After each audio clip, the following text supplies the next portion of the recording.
मैत्रिणींनो, आज आपण बनवणार आहोत पावभाजी।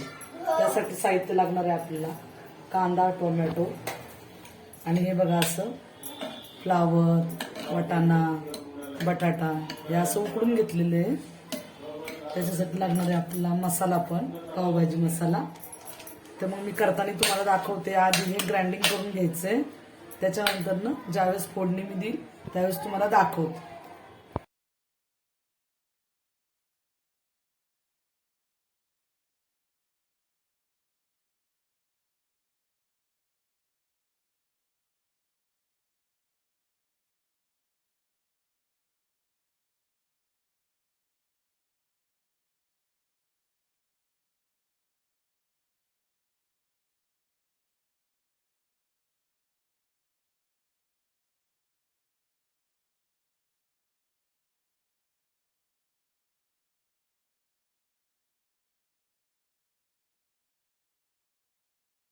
बघा तर मग आता पुढची रेसिपी। याच्यामध्ये थोडंसं बघा आपला कांदा लालसर झालेला आहे, त्याच्यामध्ये आता आपण आले लसूण पेस्ट टाकणार आहोत।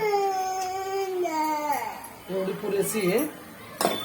त्याच्यानंतर आपण टाकणार आहोत टोमॅटो।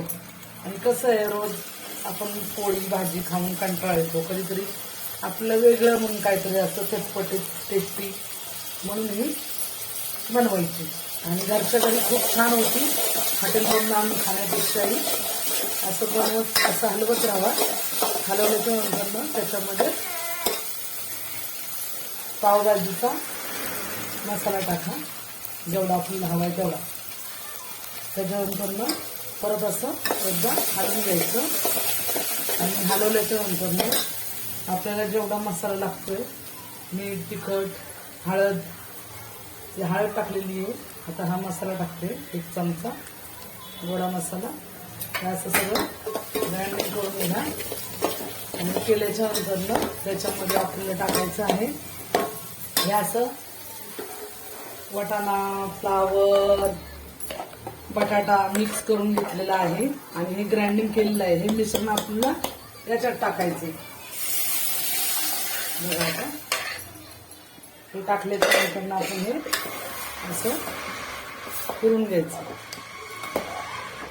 तसं आता बघा भाजीला रंग येईल। आणि गरम गरम झाल्याच्या नंतर काढायचे। अजून याच्यामध्ये आपल्याला पाणी लागणार आहे, थोडंसं पाणी आपण टाकू शकतो याच्यामध्ये, तुम्हाला हवं तेवढं तुम्ही टाका।